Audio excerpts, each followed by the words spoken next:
ஏமாற்றத்தின் நிழல்கள் சூரியன் உதயமாகிறது அத்தியாயம் -4. கடந்த காலத்தின் எதிரொலிகள் சிலந்தியின் கிசுகிசுப்பின் நிழலில். ஒரு செக்மேட் உண்மையின் பாரத்தால் ராகவ் சிங்கின் பேரரசு நொறுங்கி 2 மாதங்கள் கடந்துவிட்டன. ஒரு காலத்தில் பயத்தில் கிசுகிசுக்கப்பட்ட அவரது பெயர், இப்போது வெட்கத்தால் கரை படிந்த தலைப்புச் செய்திகளில் இடம் பிடித்தது. குற்றவாளி ராகவ் சிங் வெடிப்பு அம்பலப்படுத்தப்பட்ட பிறகு இறந்தார். பரிதி மற்றும் பிரதாப்பின் துணிச்சலான பணிக்கு நன்றி, உலகம் இறுதியாக முகமூடிக்குப் பின்னால் இருக்கும் அரக்கனைக் கண்டது. ஆனால் பரிதிக்கு, அமைதி இன்னும் எட்டாததாகவே இருந்தது. ஜெய்ப்பூருக்கு பருவமழை வந்துவிட்டது. பரிதியின் புதிய அடுக்குமாடி குடியிருப்பின் ஜன்னல்கள் வழியாக மழை பெய்தது, அடக்கமாகவும், பாதுகாப்பாகவும், பாதாள உலகத்தின் எச்சங்களிலிருந்து மறைக்கப்பட்டதாகவும் இருந்தது. அவள் பால்கனியில் நின்றாள். கீழே உள்ள தெருக்களில் அவள் கண்கள் தேடியது, எப்போதும் விழிப்புடன், எப்போதும் ஒரு நிழல் வெளிப்படும் என்று எதிர்பார்த்தாள். பிரதாப் 2 கப் காபியுடன் உள்ளே நுழைந்தான். இன்னும் தூக்கம் வரலையா? பரிதி தலையை ஆட்டியபடி, மென்மையான புன்னகையுடன் கோப்பையை எடுத்தாள். இனிமேல் கனவுகள் இல்லை. இப்போது என்னைத் துரத்துவது மௌனம்தான். அவர் புரிந்து கொண்டார். அவர்கள் போரில் வெற்றி பெற்றனர், ஆனால் போர் வடுக்களை விட்டுச் சென்றது. நகரம் முழுவதும், உயர் பாதுகாப்பு கொண்ட ஒரு அரசாங்க ஆய்வகத்தில், முகவர்கள் பிரதாப்பும் பரிதியும் கசியவிட்ட கோப்புகளை டிகோட் செய்து கொண்டிருந்தனர். இந்த நடவடிக்கை ராகவின் சாம்ராஜ்யத்தை விட அதிகமாக வெளிப்படுத்தியது. அது ஒரு ஆழமான வலையமைப்பை குறிக்கிறது, பழையது மற்றும் மிகவும் ஆபத்தானது. ஒரு பெயர் தொடர்ந்து வெளிவந்தது, மாயா வர்மா. அவள் அந்த அமைப்பில் ஒரு பேயாக இருந்தாள். புகைப்படங்கள் இல்லை. அடையாளம் எதுவும் கண்டுபிடிக்கப்படவில்லை. வகைப்படுத்தப்படாத ஆவணத்தில் புதைக்கப்பட்ட ஒரே ஒரு அதிர்ச்சியூட்டும் குறிப்பு. சிலந்தி வலையை கட்டுப்படுத்துகிறது. மாயா நூல்களை பிடித்து வைத்திருக்கிறது. ஒரு மாலை பொழுதில், பரிதி பழைய வழக்கு கோப்புகளை புரட்டிக் கொண்டிருந்தபோது, அவளுடைய அபார்ட்மெண்ட் கதவின் கீழ் ஒரு சிவப்பு உறை நழுவியது. முத்திரை இல்லை. பெயர் இல்லை. இதயம் படபடவென துடித்துக் கொண்டே, அவள் அதைத் திறந்தாள். உள்ளே ஒரு ஒற்றைத்தாள் இருந்தது. விளையாட்டு இன்னும் முடிவடையவில்லை. நீ ராஜாவைக் கொன்றாய், ஆனால் ராணி இன்னும் நகர்கிறாள். எம். அவள் இரத்தம் குளிர்ந்தது. அவள் அந்த குறிப்பை பிரதாப்பிடம் காட்டினாள். அவன் முகம் வெளிரிப் போனது. மாயா வர்மா, அவன் கிசுகிசுத்தான். அவள் ஒரு கட்டுக்கதை என்று நான் நினைத்தேன். பரிதியின் உள்ளுணர்வு உந்தியது. ராகவ் அவளுடைய கைப்பாவையாக இருந்தால் என்ன செய்வது? அவர் மெதுவாக தலையசைத்தார். அப்போ நாம மேலோட்டத்தை மட்டும்தான் சொரிந்தோம். அன்றிரவு, பரிதி நெருப்பையும் புகையையும் கனவு கண்டாள். பொய்களின் சிம்மாசனத்திலிருந்து வெள்ளிக் கண்களைக் கொண்ட ஒரு பெண் தன்னை பார்த்து கொண்டிருந்தாள். அவள் விழித்தபோது, அவளுக்கு ஒரு விஷயம் நிச்சயமாக தெரிந்தது, மாயா அவளுடன் இன்னும் முடியவில்லை. கதையும் அப்படித்தான். பரிதி இதற்கு முன்பு துப்பாக்கிகளுடன், வடுக்கள், கைகளில் இரத்தத்துடன் கூடிய அரக்கர்களை எதிர்கொண்டாள். ஆனால் அவளுடைய கனவுகளில் இருந்த பெண் வித்தியாசமானவள். நேர்த்தியானவள். காணப்படாதவள். தீண்டத்தகாதவள். மாயா வர்மா. பரிதியின் ஒவ்வொரு விழித்தெழுந்த எண்ணத்திலும் அந்தப் பெயர் இப்போது எதிரொலித்தது. மர்மமான குறிப்புக்குப் பிறகு, பிரதாப் உளவுத்துறையில் செயலற்ற தொடர்புகளைச் செயல்படுத்தி, கிழக்கு ஐரோப்பாவிலிருந்து துபாய், டெல்லி வரை மாயாவின் வதந்திகளைக் கண்டுபிடித்தார். ஆனால் உறுதியான தடயங்கள் எதுவும் இல்லை. வெறும் நிழல். ஒரு கிசுகிசுப்பு. பரிதி தனது அபார்ட்மெண்டில் ஒரு கார்போர்டுக்கு முன்னால் அமர்ந்து, பெயர்கள், இடங்கள், காலவரிசைகளுக்கு இடையில் சிவப்பு நூல்களை இணைத்தாள். ஒரு நூல் எப்போதும் கருப்பு நிறத்தில் முடிகிறது, மாயா. அவள் ஆரம்பத்திலிருந்தே நம்மை பார்த்து கொண்டிருந்தால் என்ன செய்வது? பரிதி சத்தமாக கேட்டாள். அவள் அருகில் அமர்ந்திருந்த பிரதாப் தீவிரமாக தலையசைத்தான். அது சாத்தியமே. ராகவின் வீழ்ச்சி ஒரு வெற்றிடத்தை உருவாக்கியது. மாயா அவர்கள் சொல்வது போல் சக்தி வாய்ந்தவள் என்றால், அவள் ஏற்கனவே உள்ளே நுழைந்து விட்டாள். திடீரென்று, அவளுடைய தொலைபேசி ஒளிர்ந்தது. ஒரு தனிப்பட்ட எண்.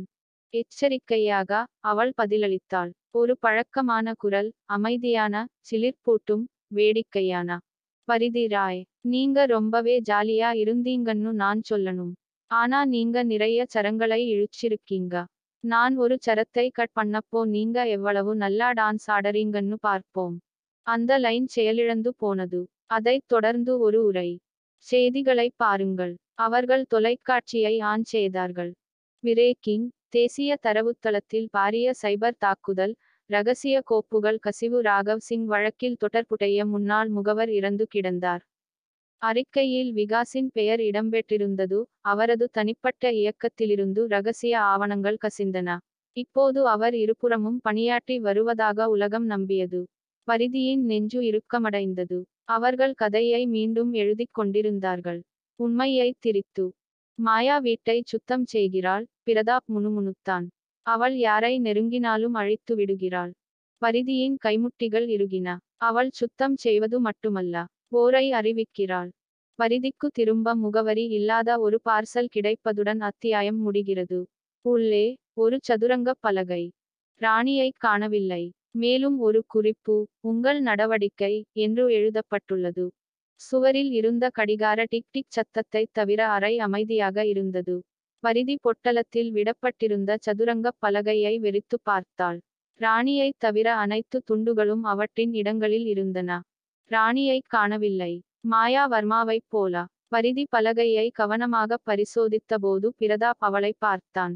இது ஒரு செய்தி, அவன் சொன்னான். அவள் தன் கட்டுப்பாட்டில் இருப்பதாக எங்களிடம் சொல்கிறாள். பரிதி கருப்பு ராஜா துண்டை எடுத்து அதை புரட்டினார். அடித்தளத்தில் ஒரு சிறிய வேலைப்பாடு இவ்வாறு எழுதியிருந்தது. விளையாட்டு தொடங்கிய இடத்தில் என்னை சந்தியுங்கள். அவள் மூச்சு வாங்கினாள். அவள் நம்மை கேலி செய்கிறாள். அவள் கண்டுபிடிக்கப்பட விரும்புகிறாள். ஃபிளாஷ்பேக் 6 வருடங்களுக்கு முன்பு, மும்பை. வெள்ளி நிறக் கண்களும் கரையற்ற புன்னகையும் கொண்ட ஒரு சுத்தமான பெண்ணின் எதிரே ஒரு இருண்ட அறையில் இளைய பரிதி அமர்ந்திருந்தார். அந்த பெண்ணின் பெயர் குறிச்சொல்லில் மீராவி, ஒரு புலனாய்வு பிரிவில் உயர் அதிகாரி என்று எழுதப்பட்டிருந்தது. உன்னிடம் எனக்கு ஒரு திறமை தெரிகிறது, பரிதி, மீரா சொன்னாள். நீ நீண்ட ஆட்டத்தை எப்படி விளையாடுவது என்பதைக் கற்றுக்கொள்ள வேண்டும். இப்போது பரிதி தனக்குள் கிசுகிசுத்துக் கொண்டாள். மீராவி. மாயா வர்மா. அது அவள்தான். நிகழ்காலத்தில், பரிதியும் பிரதாப்பும் மும்பையில் கைவிடப்பட்ட ஒரு புலனாய்வு மையத்திற்கு விரைந்தனர். அங்கு பல ஆண்டுகளுக்கு முன்பு பரிதி பணியமர்த்தப்பட்டிருந்தார். உள்ளே, அது அமைதியாக இருந்தது. காலியாக இருந்தது. ஆனால் ஏதோ ஒன்று அரங்கேற்றப்பட்டது போல் உணர்ந்தேன். பரிதியின் புகைப்படங்கள் சுவர்களில் ஒட்டப்பட்டிருந்தன. அவளுடைய கடந்த கால பணிகள். ராகவின் வளையத்திற்குள் அவள் ஊடுருவியது. அவள் மறைந்திருந்த காலம். மையத்தில் ஒரு பெரிய திரை இருந்தது. அவர்கள் உள்ளே நுழையும் போது அது உயிர் பெற்றது. மாயா தோன்றி நிழல்களில் அமர்ந்திருந்தாள். அவளுடைய வெள்ளிக் கண்கள் மட்டுமே ஒளிர்ந்தன. நீ இறுதியாகத் தயாராகிவிட்டாய், பரிதி. நீ சிப்பாய் நிலையிலிருந்து அச்சுறுத்தலுக்கு மாறிவிட்டாய். ஆனால் சொல்லு, பழிவாங்கலுக்கும் வெறித்தனத்திற்கும் உள்ள வித்தியாசத்தை உன்னால் சொல்ல முடியுமா? உண்மை ஒரு ஆயுதம். நீங்கள் அதை நன்றாக பயன்படுத்தியுள்ளீர்கள். ஆனால் நான் இந்த விளையாட்டை உருவாக்கினேன்.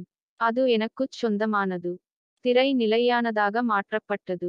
திடீரென்று, அந்த வசதி இருட்டாகிவிட்டது. கதவுகள் சாத்தப்பட்டன. அவற்றின் கீழே உள்ள தரை அதிர்ந்தது. சுவரில் இருந்த ஒரு டைமர் காலை 5 மணி முதல் எண்ணத் தொடங்கியது.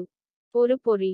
பிரதாப்பும் பரிதியும் நேர வெடிப்பிலிருந்து தப்பிக்க முயன்று, பிரமாண்டமான நடைபாதைகள் வழியாக வேகமாக ஓட்டினர். கடைசி நொட்டியில், உடைந்த காற்றோட்ட குழாயைக் கண்டுபிடித்து, அவர்கள் ஊர்ந்து சென்று, ஒரு வெறிச்சோடிய தெருவில் தோன்றினர். அதே நேரத்தில் கட்டிடம் அவர்களுக்குப் பின்னால் தீப்பிடித்து எரிந்தது. மூச்சுத் திணறி, காயமடைந்து, ஆனால் உயிருடன், கடந்த காலத்தை நெருப்பு விழுங்குவதை அவர்கள் பார்த்துக் கொண்டிருந்தார்கள்.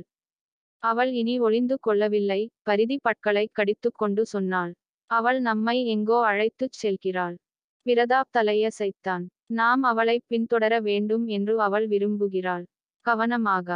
இறுதிக் காட்சியில் மாயா ஒரு உயரமான அலுவலகத்தில், தனக்கு எதிராக மெதுவாக சதுரங்க விளையாட்டை விளையாடுவதைக் காட்டுகிறது. காணாமல் போன ராணி துண்டை அவள் தூக்கி பலகையின் மையத்தில் வைக்கிறாள். அவள் இறுதி ஆட்டத்திற்குத் தயாரா என்று பார்ப்போம். வெடித்த கட்டிடத்தின் சாம்பல் பரிதியின் ஆடைகளில் இன்னும் ஒட்டிக்கொண்டிருந்தது. அவள் பாதுகாப்பான வீட்டின் மங்கலான சமையலறையில் அமர்ந்திருந்தாள். மாயாவின் வார்த்தைகளை அவள் மனதில் மீண்டும் மீண்டும் எழுப்பினாள். நீ சிப்பாய் முதல் அச்சுறுத்தல் வரை மாறிவிட்டாய். ஆனால் இது இனி வெறும் விளையாட்டு அல்ல. அது ஒரு போர். மாயா எப்போதும் 2 படிகள் முன்னால் இருந்தாள். டெல்லியின் பிற இடங்களில் மாயா ஒரு ஆடம்பரமான வானளாவிய கட்டிடத்தின் மேல் தளத்தில், நகரத்தை பார்த்து கொண்டு, இரையைப் பார்க்கும் வேட்டையாடுபவரைப் போல நின்றாள். அவளுக்கு அருகில் தைக்கப்பட்ட சாம்பல் நிற உடையில் ஒரு மனிதன் நின்றிருந்தாள். கூர்மையான கண்கள், அமைதியான இருப்பு. ராணா, அவள் சொன்னாள், அவை நிழல்களைத் துரத்தட்டும். அவை போதுமான அளவு நெருங்கும்போது பொறியைப் பிடி. ராணா தலையசைத்தார். முன்னாள் உளவுத்துறை அதிகாரியாக இருந்து பின்னர் பிக்சராக மாறிய ராணா, மாயாவின் கொடிய ஆயுதம். அவரது புதிய பணி எளிமையானது. பரிதி ராயை நொறுக்கு. ஜெய்ப்பூரில் பிரதாப் அவர்களின் வீட்டு வாசலில் பெயர் குறிப்பிடாமல் போடப்பட்ட ஒரு ஃபிளாஷ் டிரைவை இடைமறித்தார். கைரேகைகள் இல்லை. குறியாக்கம் இல்லை. ஒரே ஒரு வீடியோ கோப்பு. அவர்கள் அதை வாசித்தார்கள். அது அரசியல் அதிகாரிகள், காவல்துறை அதிகாரிகள் மற்றும் பாதாள உலகத் தலைவர்கள் அடங்கிய ஒரு குழு ஒரு ஆடம்பரமான விருந்தில் அமர்ந்திருப்பதைக் காட்டியது. மேசையின் முன்னணியில் மாயா வர்மா. அவள் சிரித்துக் கொண்டிருந்தாள். நாங்கள் இனி டோட்டாக்களைக் கொண்டு போர் செய்வதில்லை என்று மாயா வீடியோவில் கூறினார். நாங்கள் ரகசியங்களைக் கொண்டு பேரரசுகளைக் கட்டமைக்கிறோம். அவளுக்குப் பின்னால் ஒரு பலகையில் பிரதாப் ராய் மற்றும் பரிதி ராய் உள்ளிட்ட பெயர்கள் பட்டியலிடப்பட்டுள்ளன. செயலில் உள்ள அச்சுறுத்தல்கள் நடுநிலையாக்கப்பட வேண்டும் என்ற தலைப்பின் கீழ். பரிதியின் கைகள் நடுங்கின. ராகவை விட பெரிய ஒரு சிண்டிகேட்டை அவள் உருவாக்குகிறாள். அரசியல் அதிகாரம், சட்ட அமலாக்கம், ஊடகங்கள். அவள் சட்டத்திற்கு அப்பாற்பட்டவள் மட்டுமல்ல, அது அவளுக்குச் சொந்தமானது. பிரதாப் கண்களைச் சுருக்கினான். அடுத்த கட்டம் தொடங்குவதற்கு முன்பு அவள் நம்மை அழிக்க விரும்புகிறாள். ஆனால் அடுத்த கட்டம் என்ன? அவர்கள் நீண்ட நேரம் காத்திருக்க வேண்டியதில்லை. இரவு நேரத்தில் ஒவ்வொரு நெட்வொர்க்கிலும் செய்தி அறிக்கைகள் ஒளிரத் தொடங்கின. பரிதி ராய் மற்றும் பிரதாப் சிங், அரசாங்க சதி கசிவில் முக்கிய சந்தேக நபர்கள், தேசத்துரோகம் மற்றும் சைபர் உளவு பார்த்தல் ஆகிய குற்றச்சாட்டுகளுக்கு இருவருக்கு வாரண்ட் பிறப்பிக்கப்பட்டுள்ளது. அவர்களின் அடையாளங்கள் இப்போது துரோகிகள் என்று முத்திரை குத்தப்பட்டன. பரிதி அவநம்பிக்கையுடன் திரையை வெறித்துப் பார்த்தாள். அவள் மீண்டும் கதையை மீண்டும் எழுதுகிறாள். இந்த முறை பொதுவில்